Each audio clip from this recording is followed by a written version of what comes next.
ఇక సెమీఫైనల్ 1లో ఈరోజు New Zealand versus south Africa ఈ రెండు తలపడబోతూ ఉన్నాయి.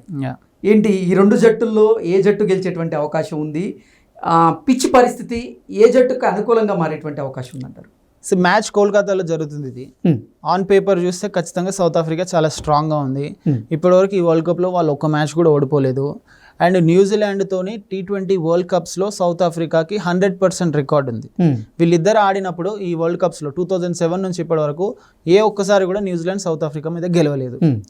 అండ్ కోల్కతాలో మ్యాచ్ జరుగుతుంది. కోల్కతాలో ఇప్పటి వరకు ఈ వరల్డ్ కప్లో సౌత్ ఆఫ్రికా ఒక్క మ్యాచ్ కూడా ఆడలేదు. అదొక్కటి సౌత్ ఆఫ్రికాకి డిసడ్వాంటేజ్. మిగతావన్నీ కూడా న్యూజిలాండ్కి అడ్వాంటేజ్గా కనిపిస్తున్నాయి. మీరు సౌత్ ఆఫ్రికా విషయానికి చూడండి, వాళ్ళ బ్యాటర్స్ రికిల్టన్ కావచ్చు, క్వింటన్ డికాక్ కావచ్చు, ఎయిడెన్ మార్క్రమ్ కావచ్చు, ఆ తర్వాత మిడిల్ ఆర్డర్లో ట్రిస్టన్ స్టబ్స్ కావచ్చు, అండ్ దెన్ మిల్లర్ కావచ్చు, వీళ్ళంతా కూడా బ్రెవిస్ కావచ్చు. సో వాళ్ళు చాలా స్ట్రాంగ్గా కనిపిస్తుంది. బౌలింగ్ విషయానికి వస్తే Rabada, Marco Jansen, Bosch, Keshav Maharaj, ఎవరు చూసినా కూడా ప్రతి ఒక్కరు భయంకరమైన ఫామ్లో ఉన్నారు. అవును. న్యూజిలాండ్ విషయానికి వస్తే ఫిలిప్స్ బాగానే ఆడతాడు, అండ్ దెన్ శాంట్నర్ ఆడుతున్నాడు, అండ్ వాళ్ళ బౌలర్స్ కూడా ఎంతో బాగానే బౌలింగ్ చేస్తున్నారు. డారెల్ మిచెల్ ఉన్నాడు. బట్ ఆన్ పేపర్ చూసినా, పర్ఫార్మెన్స్ చూసినా, అన్ని చూసినా సౌత్ ఆఫ్రికా చాలా స్ట్రాంగ్గా కనిపిస్తుంది. ఎగ్జాక్ట్లీ. బట్ వాళ్ళకు ఒక అవసరం లేని రికార్డ్ కూడా ఉంది. చోకర్స్ అని మాట్లాడుతుంటాం వాళ్ళని. వాళ్ళు క్రూషియల్ టైమ్స్లో ఓడిపోతుంటారు. 2024 వరల్డ్ కప్ చూడండి, లాస్ట్ 5 ఓవర్లలో వాళ్ళకు బిలో 6 రన్ రేట్తోని కావాల్సిన రన్స్ని వాళ్ళు కొట్టలేకపోయారు. ఇండియాకి చేతిలో వాళ్ళు కప్పిచ్చి వెళ్ళిపోయారు. అవును. సో అట్లాంటిది ఒక డిసడ్వాంటేజ్ మినహాయిస్తే మీరు యావరేజ్గా 100%లో ఎవరికి విన్నింగ్ పర్సంటేజ్ ఎక్కువ ఉందంటే 80% సౌత్ ఆఫ్రికాకు ఉంది, 20% న్యూజిలాండ్కి ఉంది. ఓన్లీ ఇప్పటివరకు జరిగిన పరిస్థితులను మనం దృష్టిలో పెట్టుకుంది. కానీ పిచ్ కోల్కతాది కూడా చాలా స్ట్రాంగ్గా బ్యాటింగ్కి అనుకూలంగా ఉంటుంది. అక్కడ కూడా నేను ఇందాక చెప్పినట్టు ఏ టీం అయితే టాస్ గెలుస్తుందో అది కూడా సెకండ్ బ్యాటింగ్ చేయడానికి ఇష్టపడుతుంది. ఎందుకంటే డ్యూ ఫ్యాక్టర్ చాలా క్రూషియల్గా ఉంటుంది. మీరు సెకండ్ బ్యాటింగ్ చేసేటప్పుడు ఎప్పుడైతే ఆ డ్యూ వస్తుందో బాల్ తడిగా అవడంతో బౌలర్స్కి గ్రిప్ చేయడానికి కష్టం అవుతుంది. సో బ్యాటర్స్కి ఈజీ అవుతుంది. సో దాన్ని దృష్టిలో పెట్టుకుంటే సౌత్ ఆఫ్రికా కూడా చేజ్ చేయడానికి ఇష్టపడుతుంది, న్యూజిలాండ్ కూడా చేజ్ చేయడానికి ఇష్టపడుతుంది. సో టాస్ అనేది చాలా crucial. If at all New Zealand toss గెలిచి బౌలింగ్ తీసుకొని సౌత్ ఆఫ్రికాని కనుక తక్కువ స్కోర్కి రెస్ట్రిక్ట్ చేస్తే మనం ఇప్పటివరకు మాట్లాడిన ఈ పర్సంటేజ్లు, ఈ పేపర్లో ఉన్న ఈ రికార్డ్స్ అన్నీ కూడా పక్కన వెళ్ళిపోవచ్చు. ఛాన్సెస్ అట్లున్నాయి. Okay. But as of now 80% to South Africa, 20% New Zealand.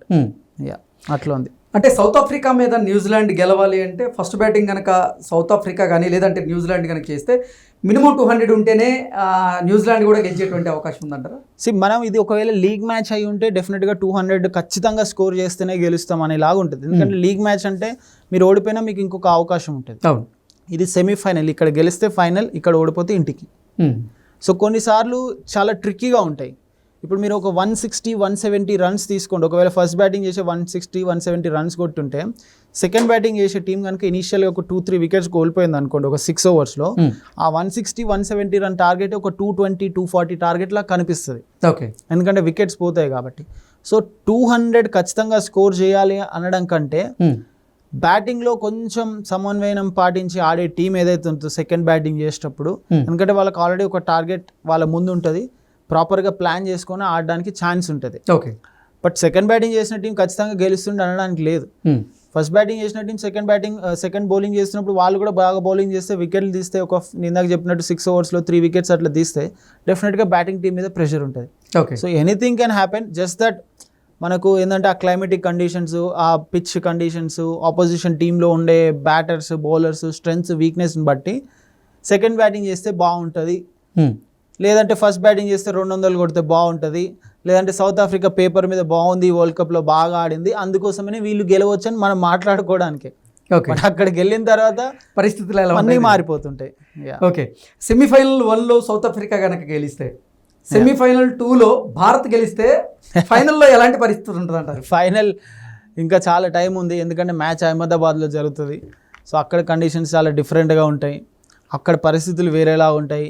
ఇక్కడ ఆడి ఈ మ్యాచ్ గెలిచి వాళ్ళు ఎట్లాంటి పరిస్థితుల్లో గెలుస్తున్నారు, 1-sided మ్యాచ్ అవుతుందా, క్రూషియల్ గేమ్ అవుతుందా, ఎవరు పర్ఫామ్ చేస్తున్నారు, ఇవన్నీ మాట్లాడుకోవాల్సి వస్తుంది. సో వీటన్నిటి గురించి జస్ట్ బిఫోర్ ఏ డే వరల్డ్ కప్ ఫైనల్కి ముందు మాట్లాడుకుంటే మనం బెటర్ అనాలిసిస్ చేయొచ్చు ఇప్పటికంటే. ఓకే.